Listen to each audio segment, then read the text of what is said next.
right. Well, thank you, everyone, and welcome back to another episode of Faithfully Engaged. So, you might have noticed in the background there, the music is a little bit different today, and that is because it is from my guest, and her name is Teea. So, Teea, why don't you introduce yourself to the audience?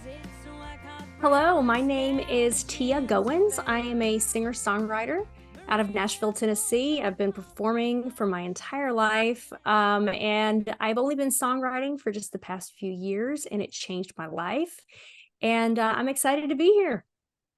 Absolutely. So, Tia was very gracious and gave me some of her music in kind of the intro before I met with her. And so I'm always honest with guests and kind of where I live, grew up. I'm in Southwest Oklahoma, which is kind of a red part of a very red state of Mhm. Oklahoma. So country music is really big here, but it's just never been my cup of tea. It's never been my genre of choice, but I Mhm. really enjoyed Tia's music. I think Thank she's you. quite talented, and yeah, so I really am very thankful for you giving that to me, and I think the audience will enjoy your work as well. Well, thank you very much. That always is like one of the best compliments someone can give you is that I don't really do country music, but I like what you're doing. And that's sort of part of my story. It'll all kind of weave in there. I'm sure we'll talk about that. But yeah, that's just cool to hear you say that. So thank you. Yeah, absolutely. And let's kind of get into that. I'm always Okay. curious with so I've had several other counselors on my show before because I that's my trade. I'm a licensed counselor. And I love Mhm. hearing their story because we all have different stories of, hey, why did you become a counselor? And Yeah. I'm imagining on the entertainment side on singing, like we all sing to some degree, but Sure. none of us or most of us don't become a professional at it. So tell us just your journey of becoming a professional singer and songwriter. How did that all happen? Absolutely. So I grew up in a very small town in Missouri, about 600 people, called Lowry City, Missouri, middle of nowhere. And from a very young age, I just enjoyed singing. My mom says, even when I was 2 or 3 years old, I was humming or singing. I just liked that. My grandmother was a singer. She had played at clubs around Kansas City and kind of those things in the 60s and 70s. So I had it sort of in my genetics, I guess, to like music, but it was just something that I always liked to do. So I did my first solo in church when I was 3 years old at the Christmas program. Kind of did the whole thing. Grew up singing at little festivals and fairs and talent shows and things like that as a kid. And when I was 8 years old, I was in a talent show that was in a country music show. And Missouri is notorious for their country music shows. I'm sure a lot of people have heard of Branson, Missouri, and that whole thing. So we lived near a lake, and they had a country music show there. It was called the Truman Lake Opry. And I was in a talent show there, and I did not win that talent show. But the following spring, they reached out to me and they said, "We would like for you to be a full time member of our show." So I was basically the kid act that would come out and sing, 3 or 4 songs and everybody ooh and ah, because I was 8, but it was my first professional gig. And at that point, I was so just absolutely immersed with country music, the Grand Ole Opry. So that was as close as I could get to the Grand Ole Opry. And by gosh, I was like, I'm on a stage, I'm singing, there's a crowd, let's go. And it was a 600 seat theater. They had a live band. So it was a really good training ground. And I did that from the time I was 8 years old until I was 19 every weekend. And I missed out on a few things growing up because, every weekend I was booked. I had a job. So I didn't get to go to every slumber party. I didn't get to go to every, I had a real job, but it was okay because I was doing what I love to do. And from that age, I was just determined that when I was a grown up, I was going to move to Nashville. That was my sole focus. And for a lot of years, I realized, when I look back now, I don't have a lot of memories of things because I was so focused on the end game of where I wanted to be that I wasn't really paying attention to everything that was happening around me. And I wrote a song about it. But anyway, we'll get to that later. But but yeah, so I moved to Nashville after college. I didn't know anyone here, moved here totally by myself, got a little apartment online, had no idea what end of town I was in or if it was a good or a bad spot to be in, whatever. But I moved here and just kind of started networking, getting to know people, going to music shows, hearing people play. I ended up getting a job at a radio station, which just happened to be the radio home of the Grand Ole Opry, WSM. And I was a huge fan. I had just went to they were having a radio remote, and I went to meet the DJ, and I was just like, I would work for you guys for free. Like, this is so cool. I love the Opry, and ended up getting a job there in their promotions department, which is very glamorous. If you've ever known anyone that works in radio and they've worked in promotions, it's passing out bumper stickers and ink pens and koozies in the pouring rain or the 100-degree weather, so it's very glamorous. But I did that for a couple of years, ended up learning some production, and ended up producing the Grand Ole Opry warm-up show, which was an hour-long show before the Opry. Every Saturday night, I got to be backstage. I ran the talent, got to bring the artists on to do the show. Ended up learning how to host a show, hosted a show on there for a while. In the meantime, I was just trying to figure out what to do musically, because I didn't want anyone to think I was using my real job to try to wedge my way in to do my music stuff. So I really didn't tell anybody that I sang. I was like, I'm going to try to keep these as separate as I can, because I just didn't want anybody to feel like I was trying to use one for the other, because I really wasn't. And so as all that's happening, I was still trying to network and learn my way around Nashville. And I ended up at a club one night hearing a band play called the Time Jumpers. They're a fabulous Western swing band. And I knew a few of the guys in the band, and they called me up to sit in and sing a couple of songs with the band. And I did that. And after the show was over, I was approached by a gentleman, and he said, "We need to make a record."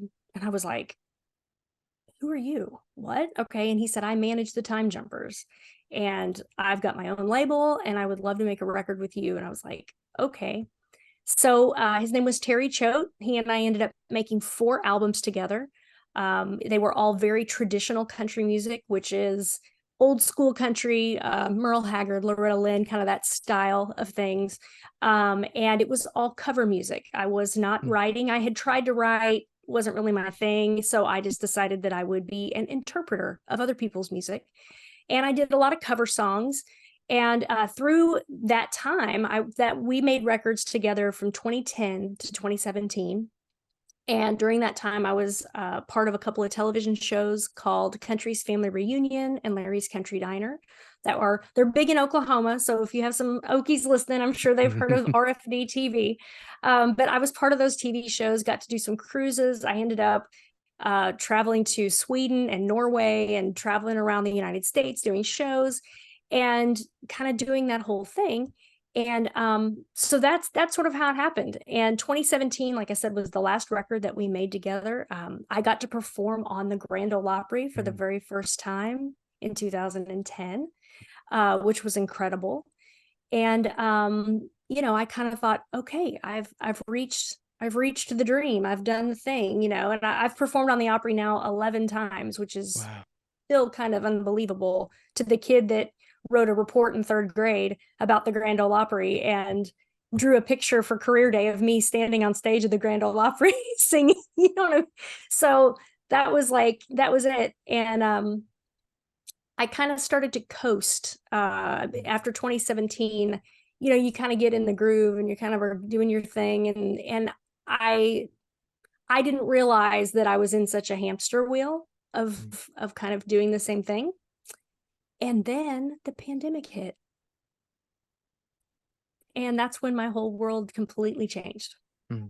I think we all probably had, during that time when everything shut down, we had nothing to do but sit with our thoughts. Yeah. You've heard this story, I'm sure, if as a counselor. Yes, a lot. Yeah. And you really I really started to reassess, what am I doing? What purpose is this serving? I mean, yes, I've lived my dream. I've got to do all these great things, but I felt like there was something missing from that I felt like there was more to it. And at that point, I didn't know that the music industry was ever even going to bounce back. Mhm. There for a while, it was like there's nothing. We were doing Zoom concerts for people, and that was about Mhm. as far as it could go. And so I had just really done some soul searching, and I kind of thought, I've done what I set out to do. Maybe it's time to do something totally different. I had always said I've told people this before, that if I wasn't a musician, I would probably be a therapist somewhere. So that's something that interests me. And I thought maybe I could go back to school. Maybe I could do something, I don't know. And it was in July of 2020.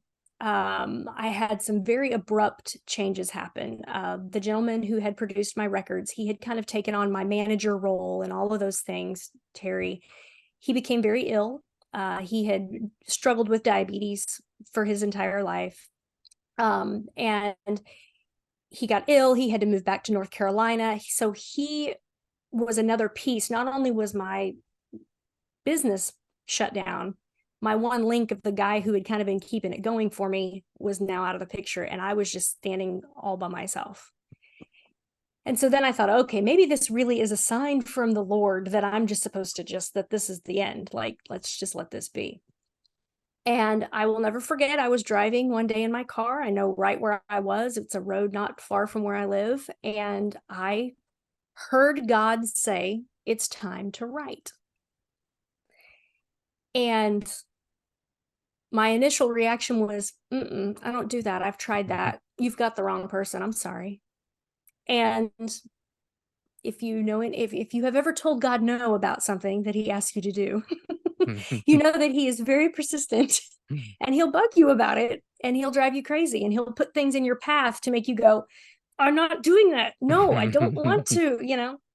Well, that happened for about 3 weeks. That happened to me. And I just kept having these thoughts, and I even had a little notebook, and I wrote down a few things that I thought, no, I'm not, no, that's not, I'm not doing that. I've tried that. I don't want to do that. That's not who I am. I've gone on record as saying I'm not a songwriter. I'm good. So the beginning of August, a friend of mine named Mo Pitney, he's another great artist, he released a record. And I was going out for a walk, and I thought, I'm going to listen to his record today because it came out. And I like to do unto others as I would have them do unto me. I would love for other artists to listen when I release something. So I thought, I'm going to listen to his record. So I went out, walked, listened to it top to bottom. It was great, and it represented him so well. And he's a songwriter, and I thought, man, this really captured who he was. And so I sent him a text and just said, your album was great, good job, whatever. And I looked it up, and the person who had produced the album, his name is Jim Moose Brown. Now, people probably don't recognize that name just right off the bat, but he's a Grammy award-winning songwriter. He wrote a little tune that a lot of folks know called It's 5 O'Clock Somewhere. Like, the whole world knows that song, right? He's also a member of Bob Seger's Silver Bullet Band. And he's a session musician here in Nashville. He plays on a lot of big records that you hear on the radio. And he had produced the record. And so let me rewind just a little bit. In 2017, Moose had reached out to me via Facebook, just out of the blue. I didn't know him. And he just said, hey, I just saw a video of you. Who are you? Why do I not know who you are? What's going on? And I messaged him back, and I said, oh, hey, thanks, because I knew who he was. I was like, well, thanks. And he said, what are you doing? Would you like to write? And I had told him in 2017, I don't write. Thank you for asking. Thanks for your compliment. Good to see you. Good to meet you. Moving on. So I messaged him. We had stayed friends on Facebook. And I messaged him and just said, hey, man, I just heard Mo's record. You did a great job. It was awesome. You really captured him. It was awesome. And he messages me back and said, thank you. And he said, my offer still stands. If you'd ever like to write together or anything, just let me know. And I thought, okay, God, you couldn't put a more obvious thing in my path at this point. So I messaged him and I said, listen, I haven't written in a long time. I didn't really enjoy it when I tried. And he said, well, I haven't written in 3 years. He said, I've almost retired because the music coming out of Nashville just isn't the kind of music that I feel that I like to write. And I've kind of given up on it too. So he said, we'd be rusty together. And I said, okay. So we meet up. It was the 20th of August, 3 days before my 40th birthday. So let me just put a plug in for Moses wandering in the desert for 40 years and the Israelites. Hey, hi. So, you know what I'm saying? So I go, okay, why not? We get together. First time we had ever met in person. We talked for about an hour, and he looked at me and he said, "What do you want to write?" And I go, "Oh, it's up to me. Well, let's see." I said, I did have this idea that I wrote down in a book the other day, and I said, I've been locked in the house with my husband for the last 6 months, and I've come to learn some things. And one of those things is that I really like him a Mm, lot. That when I say he's my best friend, he really is my best friend. And we started on this song. He pulled his keyboard out and starts playing. And because he's a melody guy. I at that time didn't play an instrument. I had been a drummer all through high school. So I had the rhythm thing, but I didn't have an instrument. So he sits down with the piano and I just start, we kind of do this thing. And we started and finished the song. It's called Easy that day, which, if you know anything about songwriting, starting and finishing a song the day that you meet is not typical mm, at all. And we both knew that. And we got done and we were like, whoa, what just happened? And I mean, within a matter of 2 or 3 hours, we were like, holy cow. And that sort of started a process. And we ended up writing an entire album. We weren't planning to do an album. I had no intention of doing an album. Um, I don't know how much there's a lot. This was in August. September, my husband and I, Brandon, he had been planning a trip for us to take. Yes, it was the middle of the pandemic, but since he was a child, he has wanted to do the Route 66 trip. mhm. And so he had planned it all out. I really had not done a lot of research on it because I wanted to be surprised. I didn't know much about it. He's like a nut about it, so he knew every stop and everything to see. But I wanted to be surprised. So in September, we take off on this trip, and we started in Oklahoma City and went all the way to Santa Monica. And then when we came back, we went a different route coming back. So we actually ended up going through 13 states in 10 days. And it was life changing. It was the most incredible trip I've ever taken. I saw a side of the United States that I wasn't super familiar with because I'd never really been out west and really seen it. Mhm. And around every corner was something different, was something that I wasn't expecting. It was like, wow, wow, wow. And what I realized was that was paralleling my life Mm, in that moment, that I was at a place where I did not know what was coming up next. I had taken this first step. I felt like God had called me to write.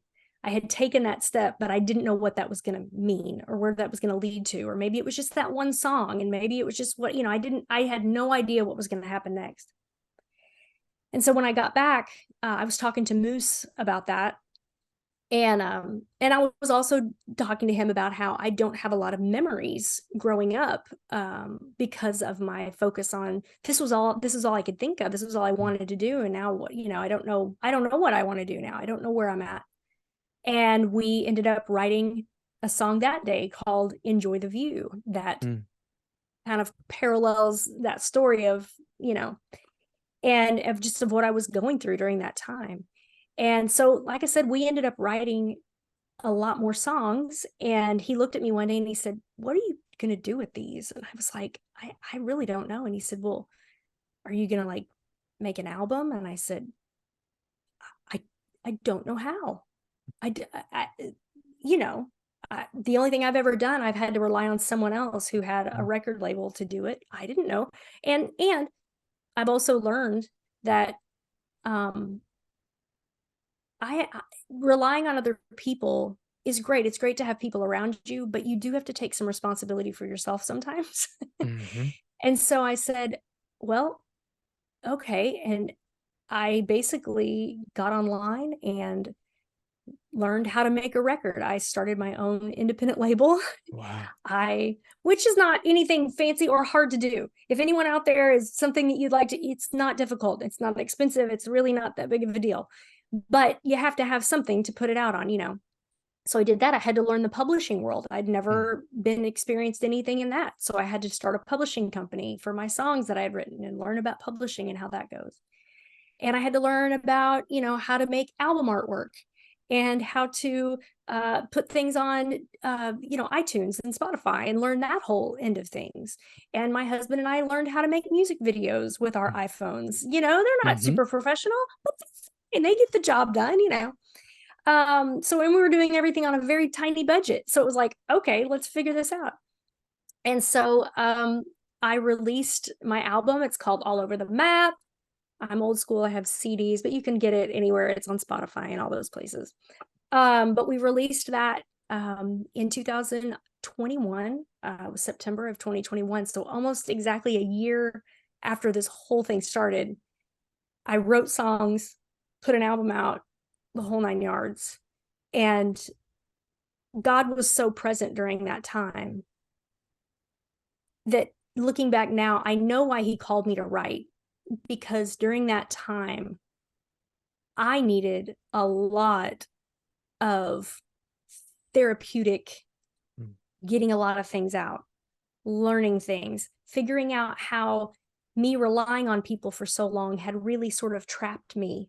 Mm. I didn't realize how under control I was until I was in control. Does that make sense? Like Yeah. I didn't realize how out of control I had let things get, not in a bad way necessarily, but just not having any say in things.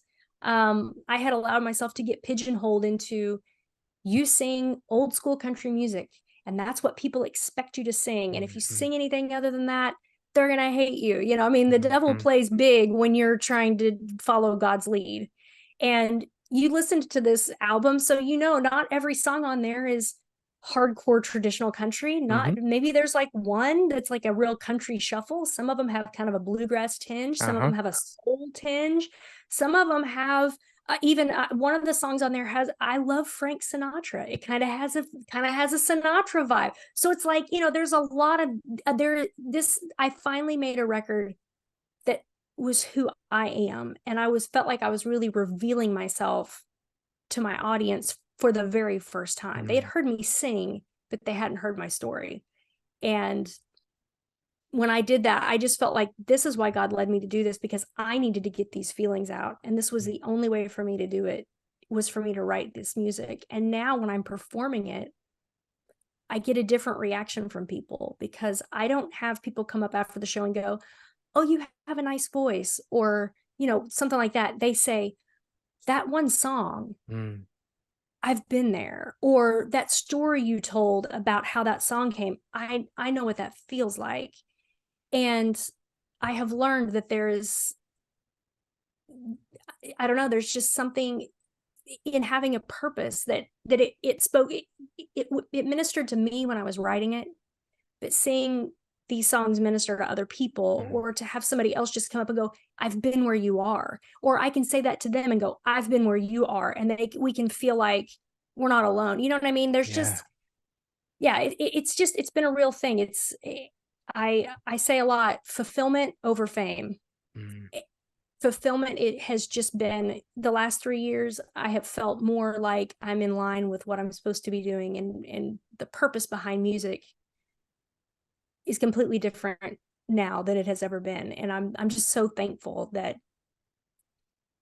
God stopped the world in 2020 to shake me out of my comfort zone. And I think a lot of us got shaken out of that, and it's just a matter of having the faith to take the first step. If I could encourage anybody on anything, it's just to take the first step, because if God showed us the whole plan, we would try to get it done ourselves and Mhm. finish it out Yeah. tomorrow.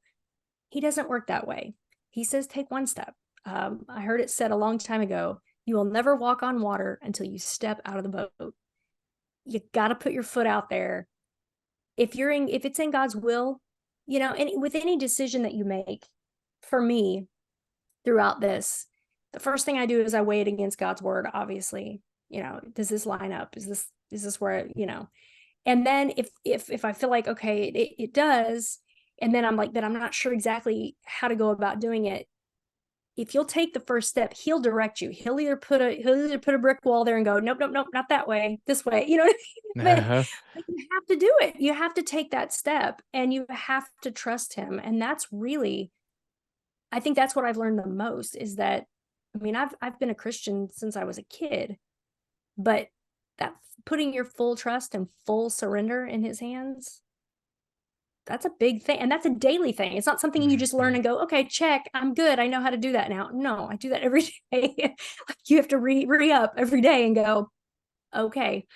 Um, but yeah, so that's kind of put me where I am at this point. So Uh, you know, as you're talking through that journey of what led you there, a few things came to my mind. One, that this is kind of a silly example. yeah. My wife and I have been rewatching rewatching The Office for the umpteenth time. I don't know how many times it's been, but this has been the longest gap we've had. We haven't watched it in some time, and something I constantly draw back to. If anyone listening, if you haven't watched The Office, Steve Carell's the main character. He's kind of the goofy boss in it. Yes. And if there's ever been a typecast actor, that would be it. Like Michael Scott is an iconic character that Yep. it you see this all the time with like Steve Urkel back in Family Mm-hmm. Matters and stuff that Mm-hmm. you don't see them beyond that person, that actor. Right. I don't even know his Urkel's name, the real actors, because like that's all I can think of him as Right. is Urkel. But Yeah. something that I am so have a lot of respect for, and by no means am I a genius on acting critics. But with Steve Carell, I don't think of him as Michael Scott. I think of him as all sorts of things because Mm-hmm. he's done so many other movies and roles, and he's been able to move beyond that Michael Scott character, which Yes. is incredible to me because that's an incredibly difficult thing to do, and Absolutely. in your story there, yeah, you sing classic country song. That's me. That's all I do. And there's like you're saying, there's nothing inherently wrong with that. It's not like that No, was an evil thing, but no. complacency can come in there. And what you were saying, fulfillment over fame is such a wonderful way to look at it, especially in a Christian worldview. Yeah. Getting money, getting paid, like that's not a bad thing. You Right. do good things with wealth, Sure. but what is my motivation here? Is it solely to get money? Um, this is a bit of a different topic here, but it's kind of a hot button That's one. okay. Of Let's there go. are a lot of young women right now that have gotten a lot of money through something called OnlyFans, which is essentially just an amateur porn type of site. Yeah. And Yeah. I have a daughter. She's only 3 right now, so that stuff crawls all over me of just Sure. the thought of It's my daughter terrifying. being in Yeah. that. Them getting money, that's not good enough. That's not fulfilling. I don't care what they say. That is Right. not a fulfilling life. And I know Right. men do unfulfilling things too. And Sure. again, going back to you, it's not like you were doing an inherently bad thing, but it wasn't fulfilling. And to take that step, that take that risk, that vulnerability of, hey, God, I'm gonna write. I don't know what I'm Mm-hmm. doing. Mm-hmm. It's scary, but I'm gonna do it. To have any type of fulfillment, you have to take a risk. That Yes. it's inevitable. And the scary Yes. thing is we don't know if it's going to turn out well. It might not, but Right. you have to do it anyways. And Yeah. that's what I loved about hearing your story is that willingness to do that. And then also of it being in 2020. All Yeah. of you listening, you remember that year. It's etched in my mind Mm-hmm. so incredibly largely that there's the pandemic, there's all the riots and stuff that went on Right. that year. There's a massive presidential election. It was chaos throughout Yeah. the entire time. But in my life, during that time, looking at just with gratitude, my daughter was born right before that. She was born Oh, in wow. 2019, and those were her really formative. That was her formative year. And Yeah. well, yeah, it was crazy. Like I got to spend a lot of time with my daughter during that You've year. had a great distraction from all that stuff. Exactly. Yeah, Exactly. yeah, And absolutely. I look back over that and able to see the joy in it. And that's what I love Yeah. about your story too, is not letting an admittedly bad year, not letting that define it. You were able to define it in a fulfilling way, which I just think is incredible. Absolutely. And that year, I also I look back, there was a ton of fear. There was. There was a ton of letting go of things that I didn't that were hard to let go of for me. There's a song on the album called Untangled. And now that you hear this, it makes a little more sense. But there were things happening that again, like I said, I had let be controlled for so long that I was just realizing that, wait, I actually do have control over this. I Mhm. do actually have, the ability to do these things, but I've been so afraid of ever stepping out on my own and ever thinking that I could do it. So that year was a difficult year. I look back now and I'm so thankful for it though, because I think until we really go through difficult things, Mhm. number one, we will never learn to rely on God. We'll never learn, because that's the only time, that's when we really learn to rely on Him and to really go, I can't do this. You're going to have to do it for me, because I can't. And getting me just, there were just, again, I was learning so many things. And the fame, like you were talking about, I had gotten to do a lot of the things that I dreamt of doing as a kid, and that was fine. It was good. And I never have made a ton of money. I really haven't. That's never, unfortunately, I've never, that's just not been the case for me. I've been able to do okay, but it's not like I'm just, some wealthy Taylor Swift, Mhm. thing. That's not me. But it's like I just, sorry, I I don't know. I think it was just the idea of what I wanted to do versus what God needed me to Mhm. do. And He gave me a talent. He gave me a talent to sing and to do that. And He gave me a gift. My spiritual gifts and my talents, those are two different things. You know what I mean? I've never considered singing my gift from God. I've considered it a talent from God, not a gift.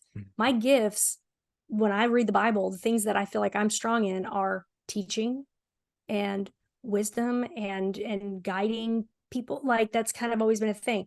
And in this moment, I realized those two things can meld together. I can I can teach and impart things that I've learned, things that God has taught me through these songs and through these stories and through these things that I went through. And so when people come to see me perform, typically I do an acoustic show, with it's just me and my guitar, which, by the way, that's another thing. I play a guitar now. Mhm. 1 year ago, I did not play a guitar. 1 year ago. It was a year ago, almost to the day. Mhm. Um, my husband and I were walking through the mall in Franklin, Tennessee, and we walked by a gift shop, like the Nashville, cheesy tourist gift shop. And they had ukuleles hanging in the window. And my husband looked at me and he goes, you've always said that you can't play guitar because your hands are too small. And they are. I have very tiny hands, like I do. And he said, you should play a ukulele. I bet you could play a ukulele. I'm like, what would I need to play a ukulele? And that's dumb. And why would I do that? And we walked in and we looked at one and I was like, whatever. And I hang it back up and we walk out. I could not get that ukulele out of my mind. I could not stop thinking about that. And 2 days later, I ordered this cheap little ukulele and I thought, okay, if I can figure this thing out, whatever. So it comes in the mail. I flip on, YouTube University to try to learn how to play a ukulele. And the first day I had it, I learned a song on it. And I thought, that's kind of fun. And I'm enjoying that. And I've never enjoyed learning anything ever. If it doesn't come naturally to me, I'm not Mhm. interested. Like, I'm just that kind of person, which is not okay. That's not a good way to be. And I'm here to tell you, it's not a good way to be. And this has taught me that. But I was enjoying actually putting the work in and trying to figure things out on it. And so I had learned a few of my own songs on it. And through the course of, again, this is just another crazy story. Sorry if I'm talking too much, just cut me No, off. this But I love the stories. I got That's what this is. This is. I I got an email last August. So I had been playing for a month. I got an email from a woman who I have never met. I still have never met this woman. She said, I manage this artist and he's doing a songwriters round, and we would like you to come and be a part of it. It's in Pigeon Forge, Tennessee, which is the home of Dollywood. It's about 3 hours away from Nashville. And she said, we would like you to be in the round. I still don't know how the woman ever knew who I was or knew I was writing or anything. I have no idea. And I thought, you know what? I'm going to do that, because this goes back to relying on other people. I had always had to rely on bringing a guitar player with me, finding someone to play piano for me or something like that. I'd never been able to do it on my own. And so I thought, you know what? I can play a few of my own songs on my ukulele. I'm gonna say yes to this lady. And I knew this thing was not gonna pay any money. We would lose money because it's a 3 hour drive to get there, and we're gonna have to get a hotel. You know what I'm saying? So I'm like, Mhm. I'm not gonna make any money, but I'm gonna show up and I'm gonna play. And so I played my first songwriters round. And I thought, I don't know anybody here. I don't know the other artists that are involved. So I thought, if I get up there and just make a fool of myself, it's okay. No one, it's fine. Mhm. So I take my ukulele. We did 2 nights, 2 different songwriter rounds, and I made it through. It wasn't perfect, but I got through it. It was fine. And when I finished up, the sound man came over to me and he said, my friend, she plays ukulele. He said, but she bought a guitar and just took the top 2 strings off and tunes it like a ukulele. So you can actually play the guitar in the ukulele style, but you can plug it in and actually have it mic, you can use it that way. And so the next day when we got back to Nashville, I went and bought this guitar and took the top 2 strings off, and I can't put it down. And Mm. now I play shows by myself with just me and my guitar and tell my stories. And it has been the most rewarding thing that I've ever done, truly. And again, don't be afraid to try new things. Don't be scared. There's not an age limit. None of this happened until I turned 40. So it's like, you're not too old to do those things. That if you feel like you're led to do something, give it a shot. Try it. Take the first step. It's just it's absolutely changed everything for me.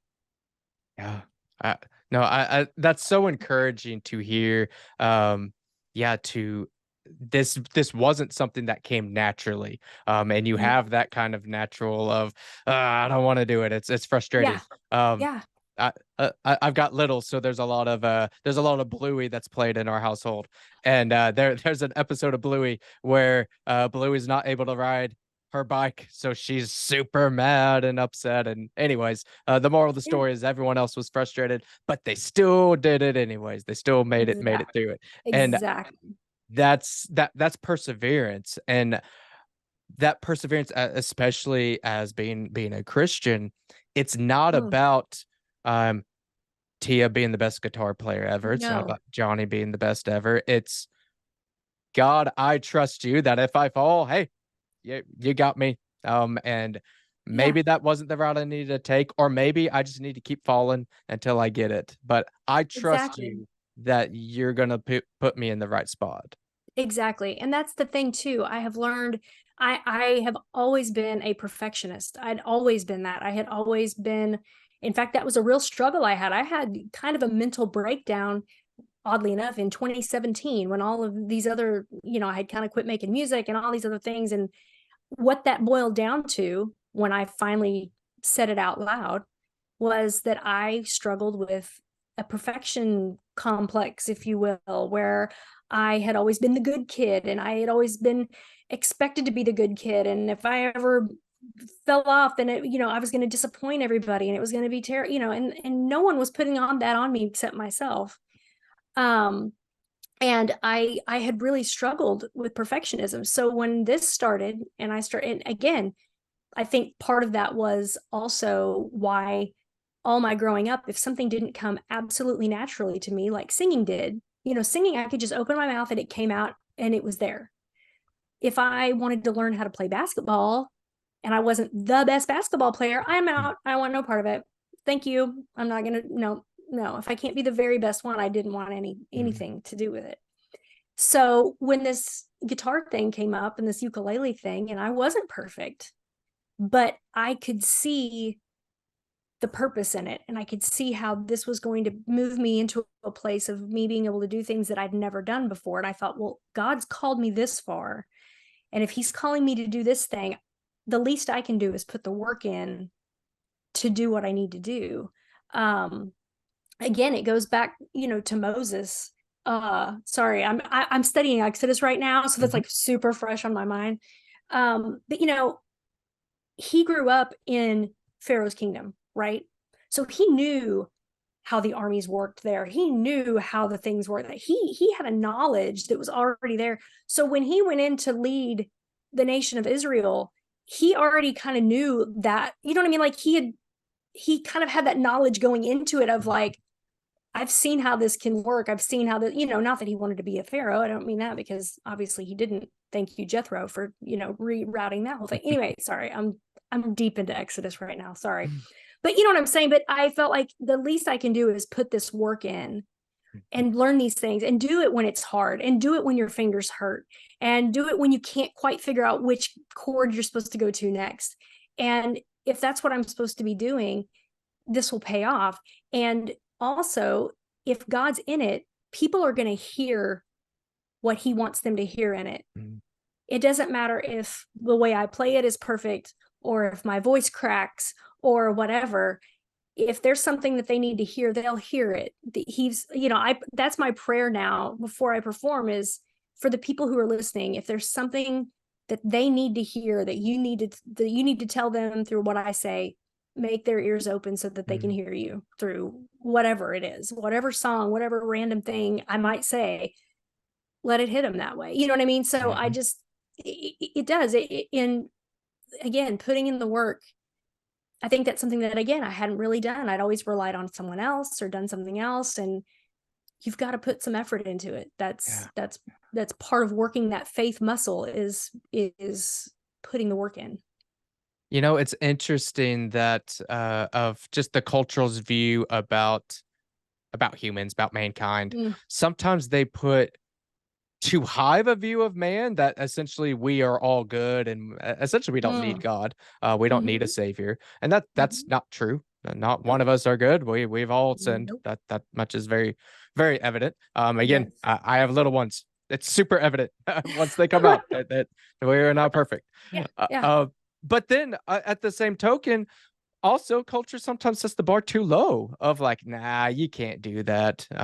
You're not capable of getting that done. Just give up. And that's not true either. Although we are sinful, we are made in God's image. And I actually have a huge respect for songwriters, for singers, for artists, anybody in the art type of sphere of things, because we are created to create. That is such a massive part. Our God is the greatest artist of all. You just go look outside. I mean, it's gorgeous. So for us to be able to create is beautiful. And I look at my daughter's pink drawings that she puts out there, and that's a beautiful little creation. I listen to your music. It's a beautiful creation. Whatever you can create out there. I actually view my my podcast in a sense as a type of art. It wouldn't exist had I not done this, get in front of the microphone, talk to people like you. That is a form of creation. It's a form of art. We are made, like, that is imprinted on everybody's DNA. And we don't need to cheapen ourselves to say we can't, because honestly, in the end, we're not just cheapening ourselves, we're cheapening God. We're made in his image, and saying that his creation isn't doing what he told us to do. And that's exactly. That's and it's a way for us to give credit back to him when we do it. When we do it, we can say, I didn't do this by myself because I can't. I know I can't. You know what I mean? It's a way to give Mhm. back to him. And the beautiful thing about, like you were saying, through creation of each of us being able to create, no matter what it is. I don't care if you're creating a food, or if you're creating a song, or if you're creating a podcast or a picture, or whatever you're creating, it is individual because we are each unique, and God has a unique purpose for every one of us. So there's nothing that we can do or come up with that somebody else has done. You know what I mean? It's going to be our unique take on it. And I just think that that's something else that just shows off God's amazingness, is that there's nobody in the whole world like you. There's no one else in the world like you, in the words of Mr. Rogers.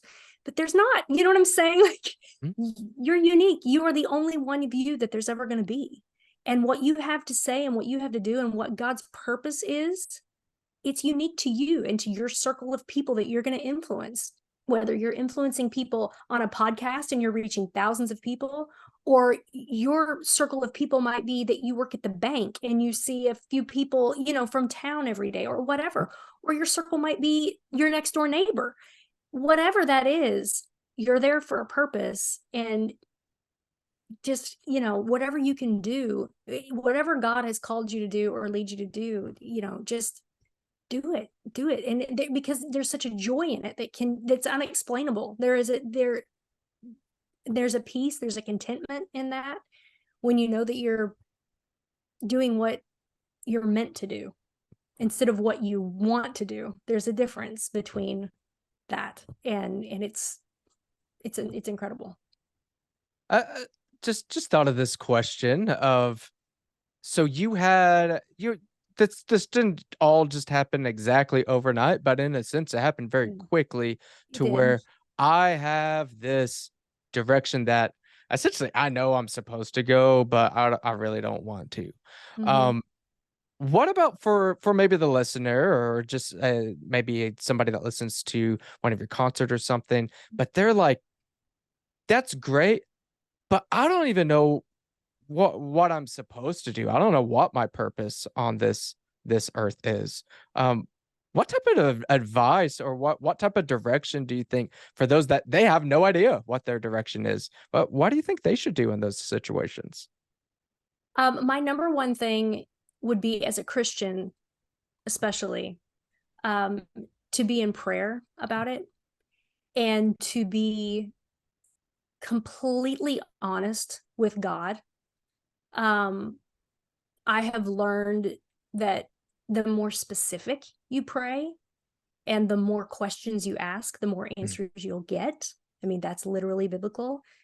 Ask and you will receive. I mean, it's not hard. mm, Seek and you will find. It's not hard, but again, you have to put some work into it. You have to seek. And I think, again, just, and not only being in prayer, but listening. A mm, lot of times we get so into our prayer that we're praying and we're asking and we're asking and we're asking, are we ever giving God a chance to answer? mm, Like, mm, you have to take some of that time where you can just find somewhere where you can just be quiet and just and hear from God. He will speak to you. It's amazing how that works. And he'll speak to you through his word. Be in mm, the mm, word, and don't just read, a few verses a day and hope for the best or whatever.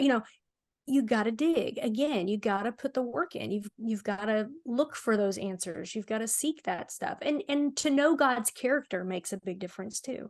If mm. you're just going based on what you've heard at Bible school, it's a different thing. You learn about God when you're reading the Bible.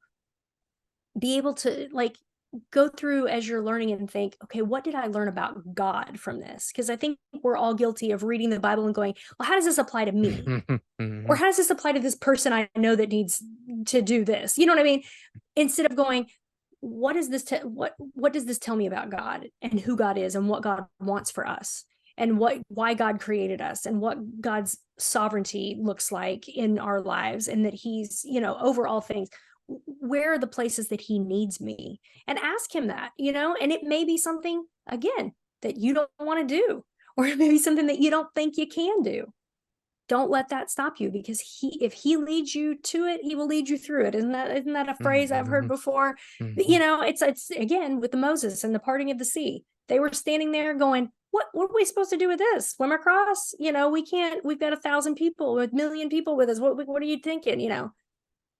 He made a way, and he waited till the very last minute. He waited till you could see the Egyptians coming at him. He didn't make it where it was a real easy thing. They were going, oh, this isn't going to happen. I can't, we Mhm. can't. And that's the thing is just, I don't know. It's been so eye-opening for me. And like I said, I've been in church my whole life. I've been a Christian since I was 7 years old. And, I knew I could have told anyone the things that I'm talking about now, but in theory, but once you've experienced it, it's a completely different thing, and it's so much more meaningful. And especially if we're reaching out to people who maybe aren't Christians and we're telling them our story, they're going to get a lot more when I say, well, this is what happened to me, rather than me going, well, let me tell you about what happened to, James over here in the Bible. They would rather let me just tell you what God did in my life. And I think sometimes that even makes it a little easier step for us to be able to witness to other people Mhm. and tell them about Jesus. A couple things kind of came to my mind when you're saying that. One, there's this wonderful quote by Dr. Martin Lloyd Jones that said something along the lines of, "We need to, instead of listening to ourselves, we need to talk to ourselves." And Mm-hmm. what he meant by that is we need to know, again, what Scripture says, what it says about ourselves, what it says about God, and remind ourselves of that. And Mm-hmm. the only way that you can know that is if you're in the word, you are praying that you Exactly. have that, and remind yourself of that in those dark times. Yes. Instead of really the worldly advice is listen to yourself, pursue your heart. Oh, What does your heart yes. say?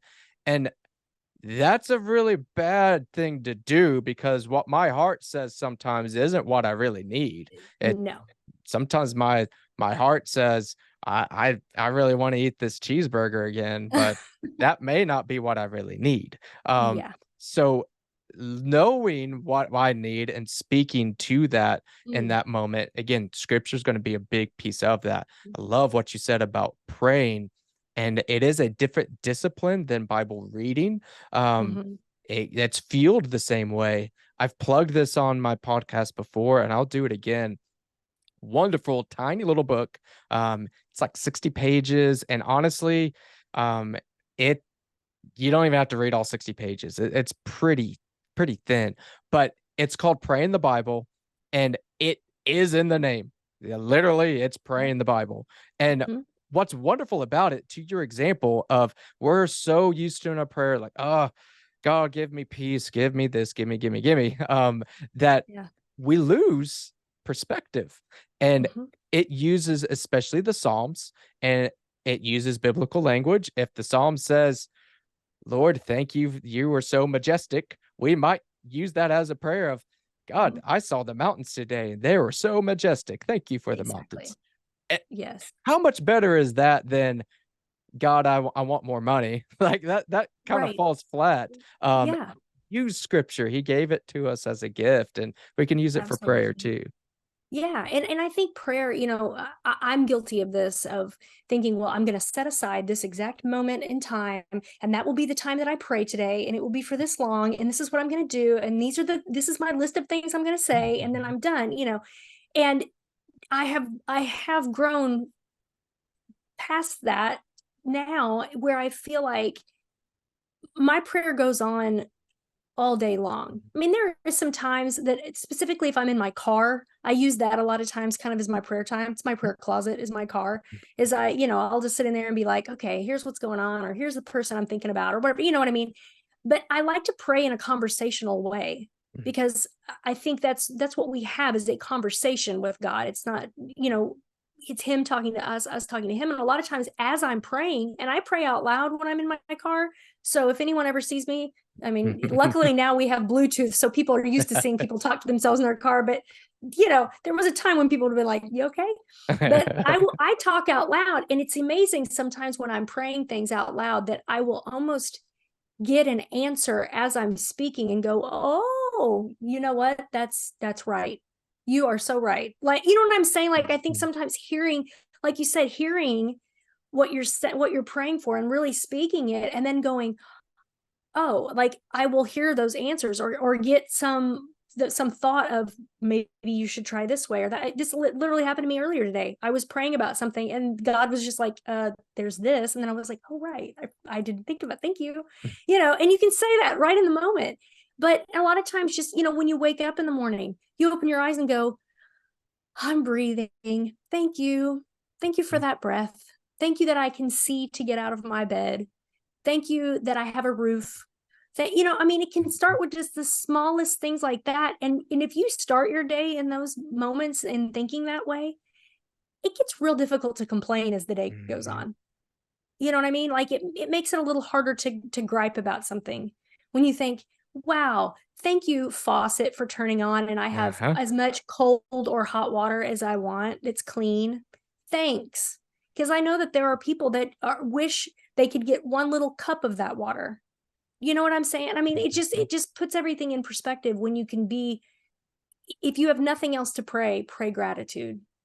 Pray for those little things that you can walk or that you can, whatever. Just trust me, we've all got way, way, way, way more to be thankful for than we do to complain about. And it's easy to get in the world that we live in, especially now, it's easy to watch the news and think, well, Mhm. everything's just the worst it's ever Yep. been, and it's horrible, and it's all it's and I'm not saying that it's great because it's not, but if we're really weighing things out as our own individual self, we've probably got more good than bad in our Mhm. lives, and we need to really be able to think about that. And there's a song I wrote about that on this album, in fact, that very thought. And Vince Gill sang with me on that song, which is unbelievable to me. Wow. Yeah. Well, that's what I know, but Vince Gill is doing the harmony vocals for me on that. So, but yeah, but that's what that song is about just, you know, the things that are, if you cling to truth, you can get through anything. That's it. And really that concept that you're saying right there is the whole precipice behind my podcast. Um, Nice. I kind of some backstory for you and for anyone listening that hasn't Yeah. listened before. It started as my an extension of my counseling practice. So I have a Christian counseling practice called Truth and Grace Counseling. So it was just simply named the Truth and Grace Counseling Podcast, and Mhm. it was fun. I enjoyed it, but it started to just become its own thing. And I wanted there, like I'm in my practice, I'm pretty unashamed about my values. I mean Mhm. it's a Christian counseling practice. I'm even a part of a network. There's a website called Conservative Therapist that's Mhm. on there that I'm a part of there because there's not a lot of conservative therapists out there. So hey, I'm one of them. Right. So not ashamed of my values, but Sure. so much content on either Christian and or conservative podcast or news or general is, wow, this is bad. Biden's bad. Yeah. AOC's bad, bad, Yeah. bad, bad, bad. And Yeah. again, don't get me wrong. I don't think all of that content is bad. I think there's an extent of having a realistic idea of what's going on Mhm. around you is Absolutely. that's fine. But Yes. me sitting in front of the TV and talking about how bad things are, that's not doing any good. Nope. We're not changing lives. We're just getting mad. Um, Yes. and that's what I wanted here is to not sugarcoat things, to not Mhm. be ashamed of values, but Right. I want to talk to people that are doing things Mhm. that's where the name comes in of faithfully Yeah. engaged, that we're Yeah. engaging in the culture and not just yelling at the TV. Yelling at the TV Absolutely. doesn't do you any good. No, no, not at all. Yeah, there's, in fact, it's that song I was telling you about. There's a line in the second verse that says, "So many voices, so angry with nothing to say." You know Mhm. what I mean? And it's like that's that we do. We hear that. And I'm all for being educated and knowing what's going on and being aware of what's happening in our world. Very well aware. I feel like I'm one of those people. I feel like I do listen to a lot of things and watch a lot of things that I try to at least know what's going on in the world. But I also know that I'm supposed to be filling my mind with what is good and what is pure and what is righteous. And a lot of those things just aren't. They're just not. And I think, Yeah. a good 10 minutes a day will pretty much catch you up on what's going on. Yeah. The rest of your day, you can definitely be doing a lot more fruitful things. A- Absolutely. 100%. And I think that's something, regardless of where you're at in your life, if you are, Absolutely. that executive at the bank, or if you're the teller at the bank, that's still Yes. good advice Yes. to not Yes. overextend yourself with that. Yes. Great. Well, Tia, Definitely. this has been a wonderful story into your life, into just yeah, that this becoming a songwriter. And really, and I was going to tell you this earlier, that I think that's part of the reason why I was drawn to listening to your music, is it wasn't normal. It wasn't Thank just you. a Thank normal you. country Can album. I It quote you? This music Yes, isn't normal. yes, no, I love that actually. Thank you. it, it we are drawn as humans to authentic behavior, to people that are just authentic in general. If we're fake, it Yeah. might it might might be able to fool some people, but it doesn't have that same connection. It doesn't Um, last. no, Yeah. it Yeah. doesn't. But that being authentic, kind of bearing yourself out there, that does last. So yeah, I just I really appreciate it. You sharing that with me, sharing the story with the audience, and I think that we and myself included have learned a lot from you today. Well, thank you very much. I appreciate you having me and I appreciate you doing what you do. Thank you for putting this out there because I think people really need what you offer. So thank you. Absolutely. So for those that are listening and they want to either A, get your music, get your album, Yeah. or B, just stay in contact with you on social media, how can they find all that? They can find me at teagoans.com, TeeAGoans.com. And that's got links to all of my socials. All of my music is there. You can get links to Spotify, iTunes, Amazon Music, however you find your music. I'm there. You can just look me up. The name of the album is All Over the Map because it is. And the music, like you said, it's not normal. And that's good. But yeah, and I love to keep in touch with people on Instagram, on Facebook, Twitter, however you do socials, reach out, say hello, tell me that you heard me on the podcast. And I really like to keep in touch with folks. So that's the best way to find me. And again, I really appreciate you sharing my music with your listeners. Absolutely. Well, I'll have all that information down in the show notes, so you guys can go check that out. And yeah, thanks again for joining us today.